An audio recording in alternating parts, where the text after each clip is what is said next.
আসরের সময় শেষে আমরা 2 রাকাত জামাতবদ্ধ করে নামাজ পড়বো, এটা কি সুন্নাত হবে না বিদআত হবে? দলিল দেন, কোন বই লেখা আছে, কোন হাদিসে লেখা আছে, নিয়ে আসেন দলিল। আল্লাহ রাসূল করেন নাই তাই বিদআত। তা হাদিসের মধ্যে দেখান আমাকে যে জামাত পড়া জানে না। 30 টাকা নোট একটা দেখান। জি 30 টাকা নোট কি আছে? যেটা নাই ওটা বেদাত। নাই তো দলিল আছে না? তো আপনারা তো ভালো বুঝে নিয়েছেন। তো ফরজ নামাজের পরে যে জামাত পড়ে দোয়া করতে হবে, তো দলিল দিয়ে আপনি জামাতের দোয়া করেন না, সমস্যা কোথায়? যারা করছেন করেন, দলিলটা দেবেন। আর দলিল যদি দলিল না হয়, কারণ আমাদের হানাফি ভাইয়েরা অনেকে দলিল দেয়, 20 টাকা তারাবি দলিল আছে না নাই? কমপক্ষে 20-এর অধিক দলিল আছে। কয়টা আছে? 20-এর অধিক আছে। নবীকে নূরের তৈরি বিশ্বাস করে, হাদিস আছে না নাই? আবু আলী মাহমুদ আল্লাহ নূরি আছে না হাদিস? হাদিস আছে। এখন তো আপনি মেনে নেবেন, আরে হাদিস নাই এমন কোনো নাই। জ্ঞান অর্জনের জন্য 3 দেশে যেতে হলেও যাও, একটা হাদিস প্রচার আছে না নাই? তো এটা কি হাদিস নয়? এটা সবুল ইমানুল বাইহাকির মধ্যে ইমাম বাইহাকি হাদিস নিয়ে এসেছে, ইমাম হাকিম মুসলিমের হাকিমের মধ্যে নিয়ে এসেছে, জামিউল তাবরানী আল মুজিব কাবের মধ্যে সনদ আছে, একটা সনদ না 4টা সনদ আছে। একটা হলো বাধা ছিল গাছেরই তলায়, এর কি হাদিসের মধ্যে এই ঘটনা নাই? আছে।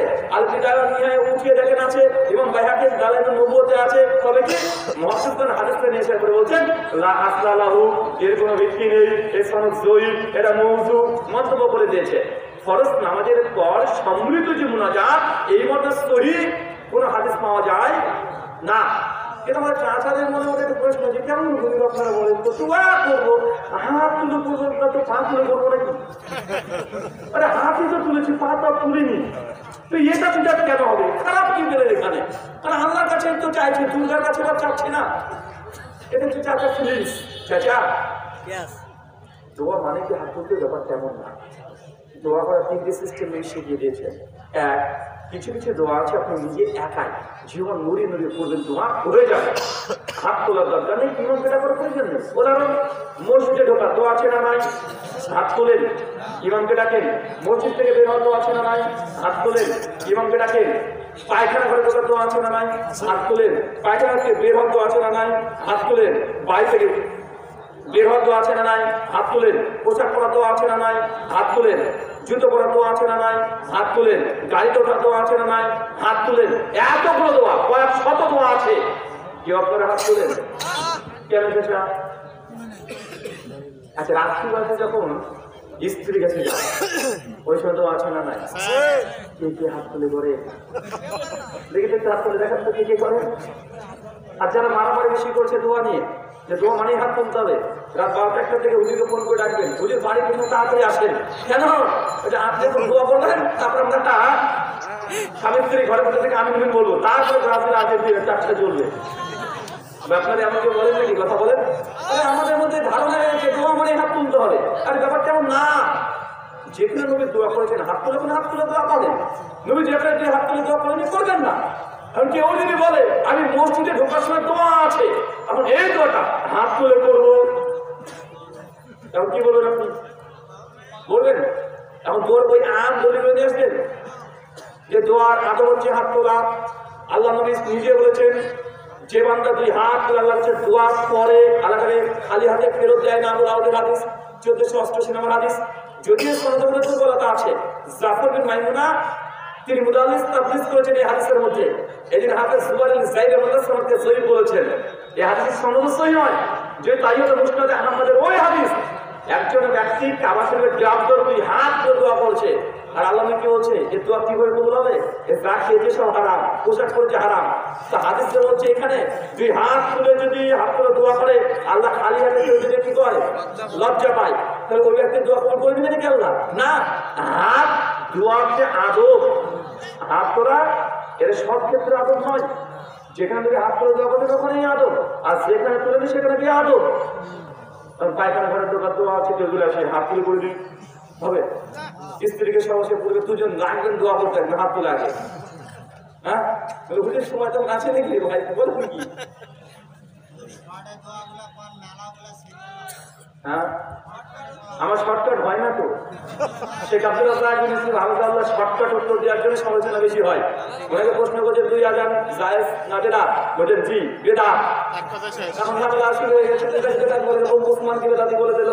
ওই জন্য আমি এমনভাবে উত্তরগুলো দিই যেন আমার উত্তরের মধ্যে কেউ আঙুল গুঁতো না পারে। খোঁজাখুঁজি করতে পারবে না। এই জন্য দেখবেন সমালোচনা দেখবেন অনেক বিষয়ে সমালোচনা হয়, সেটা বলতে আপনি এই ফুলটা বন্ধ হয়েছে এরকম সমালোচনা খুব কমই পাবেন, হাজারো একটা পাবে না। কেন? কারণ আমার প্রশ্ন উত্তরটা এমনভাবে দিয়ে দিই, দুই দিকটা দলিল যুক্তি তথ্য সবগুলো খণ্ডন করে আপনাকে একটা মাস্টার পিস দিয়ে দিচ্ছেন, আপনিও বুঝে নেন। ওটা 5টা প্রশ্নের উত্তর হোক, 50 ঘন্টা দরকার নেই। জি, একটি কৌতূহল, আপনি রিজল করিম আবরারকে কিউট বয় বলেন কেন? আমার ভালো লাগে তাই। জি, হযরত আদম আলাইহিস সালামের পর দ্বিতীয় নবীর নাম কি? নবী আদম সালামের পরে দ্বিতীয় নবীর নাম কি? অনেকে বলছে তার সন্তানরা শেষ হবে, এগুলো সব মৌখিক কথা, কোনো কিছু পাওয়া যায় না। তো নবী আদমের পরে প্রথম রাসূল হচ্ছে নবী নূহ আলাইহিস সালাম, এটা প্রমাণিত। বাকিগুলো সব সনদবিহীন কথা, মানুষের গবেষণা মস্তিষ্ক পোষিত কথা। জি, আপনাকে ব্রাদার ডাকা হয় কেন?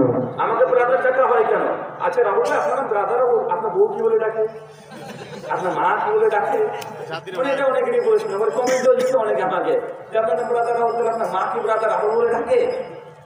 শোনেন, ব্রাদার কোনো নাম নয়, এটা কি? এটা টাইটেল। আপনার যেমন এই বাংলাদেশে হাফেজ কারি মাওলানা টাইটেল দিচ্ছেন, এই টাইটেল দিয়ে সৌদি আরবে পাবেন না, পাবেন নাকি? সৌদি আরবে দেয় টাইটেল? ওরা দেয় না, ওরা যে মাদ্রাসাতে খরচাত করবেন নামের মাদ্রাসা মানে টাইটেল দিয়ে দেয়, স্থানের সঙ্গে টাইটেল করে ব্যবহার করে। আর তার টাইটেল ব্যবহার করে নামের শেষে, ভারত বাংলাদেশ পাকিস্তান আমরা নামের পূর্বে। তো যারা জেনারেল লাইফ থেকে এসে দাওয়াতি কাজ করে এবং হিন্দু খ্রিস্টান নাস্তিক অ্যাথিস্ট এদের সঙ্গে ডিবেট বিতর্ক করে, তাদেরকে আমাদের ভারতবর্ষে ইন্ডিয়াতে ব্রাদার এই টাইটেলটা দেয়। দুটো ক্যাটাগরি, এক ব্রাদার আর একটা হচ্ছে আলু শ্রেণী। দেবের শেখ মুজিবুর রহমান মাদানী হাফিজাহুল্লাহ তিনি একটা বক্তব্যে বলছেন যে ব্রাদারদের থেকে দূরে থাকবেন, আর বাঙালি মনে করলো মনে হয় মুজিবুর রহমান মাদানী রাহুল ভাই থেকে দূরে থাকতে বলেছে। আচ্ছা, ব্রাদার মানে যারা জেনারেল লাইনে এসে জুমার ফুটবল দিচ্ছে, আলোচনা করছে সবাই, মানে এই ক্যাটাগরি, এটাকে ক্যাটাগরি, কথা বুঝতে পারলেন? আমাদের ইন্ডিয়াতে অনেকগুলো আছে, আপনারা অনেকে জানেন। ব্রাদার ইমরান, ইউটিউবে লিখে সার্চ করেন ব্রাদার ইমরান, উনি ইংলিশ ভাষাতে হিন্দু খ্রিস্টানের সঙ্গে ডিবেট করেন। একজন আছে মালয়েশিয়ান ভাষায় MM আকবর, ব্রাদার MM আকবর। আরেকজন আছে ব্রাদার সিরাজুর রহমান, উনি তেলুগু ভাষায় বক্তব্য দেয়, হিন্দুদের সঙ্গে কঠিন ডিবেট করে। তেলুগু ভাষা বুঝেন? ভগবান তো কাড়ে উন্নেডু তেন্নু কোয়াতে গানে মঞ্চোড়ো, মানে এটা আপনি বুঝবেনও না। ওটা এই সিনেমাগুলো আমি যখন বাংলাদেশে আসি তখন আপনারা দেখেন সাউথ ইন্ডিয়ান সিনেমাগুলো, ওটা মূলত তেলুগু ভাষা। তো এরকম তেলুগু, মালয়ালিয়াম, উড়িয়া, বিভিন্ন ভাষাটা আলহামদুলিল্লাহ ডক্টর জাকির নাইকের স্টাইলে অনেক গাই আছে, তারা একটা জাকির নাইককে বন্ধ করেছে এবং 100 জাকির নাইক তৈরি হয়ে গেছে অলরেডি, এবং বিভিন্ন ভাষায় হয়ে গেছে আলহামদুলিল্লাহ। তো যারা জেনারেল লাইফ থেকে এসেছে তাদেরকে ব্রাদার বলা হয়, একটা জাকির নাইকও ব্রাদারের অন্তর্ভুক্ত, মানে আমাদের ওলামাদের দৃষ্টিকোণ থেকে। তো বাংলাদেশে এটা প্রচলন নেই, এখন ভাবছেন ব্রাদার মানে নাম, নাম এটা টাইটেল, তাই বৌমাকে ব্রাদার বলে ডাকবে না। কিন্তু আপনার নাম যদি হাফেজ কারি মাওলানা মুফতি ইজহারউদ্দিন হয়, তো আপনার বউ নিঃসন্দেহে ডাকবে না যে হাফেজ কারি মাওলানা ইজহারউদ্দিন আসো, এবার ডাকে নাকি? আপনার নাম করে ডাকবে। তো আমার বউ আর আমার মা ওই নামে ডাকে, আমার যেটা নাম। জি, টিউবের মেহেদি মেয়েদের ব্যবহার করা যাবে কি? আপাতত যদি ক্ষতিকর কোনো পদার্থ না থাকে জায়েজ। জি, সাহেব, বর্তমান সময়ে অনেক আলেম